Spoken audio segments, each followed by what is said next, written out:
الوقفة الثانية أن البدع انتشرت في مجتمعنا، وذلك عن طريق وسائل التواصل مما يسمى بالواتساب.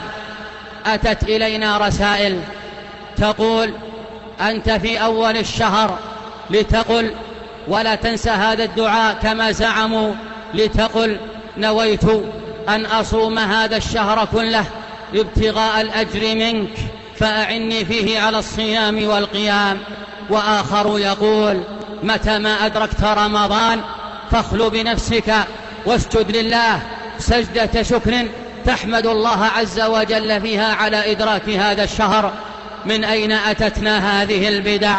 في الصحيحين من حديث عائشة رضي الله عنها: من أحدث في أمرنا هذا ما ليس منه فهو رد.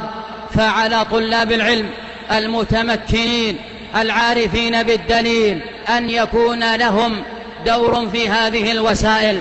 هذا هو واقعنا، ولا يمكن أن نفر منه، ولا يقل أحد إن أحدا يكفي عن الآخر، كلا، وإلا فإني أخشى على طلاب العلم أن ينالهم الإثم والعقاب من الله عز وجل. لما؟ لأن هذا المجتمع أصبحت هذه الرسائل تفد إلى بيته، وتفد إلى كل امرأة، وتفد إلى كل شاب، وتفد إلى كل صغير وكبير. ثم وللأسف مع كثرة الجهل وقلة العلم إذا بشبابنا وبناتنا ورجالنا إذا بهم ينقلون كل ما يرد.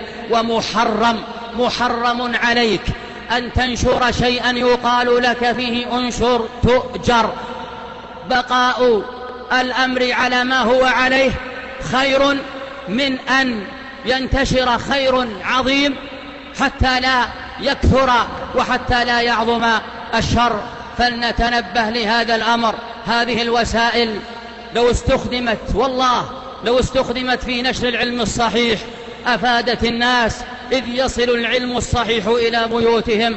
ولكن وللأسف في غالب أمرها، حتى لا ننكر أن هناك جهودا من قبل البعض، جهود خيرة، للأسف أصبحت تستغل من قبل الطوائف الضالة من الروافض من الصوفية في نشر بدعهم.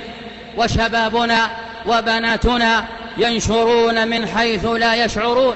هم يريدون الأجر حتى ينتشر الخير، ولكنهم أساءوا التصرف.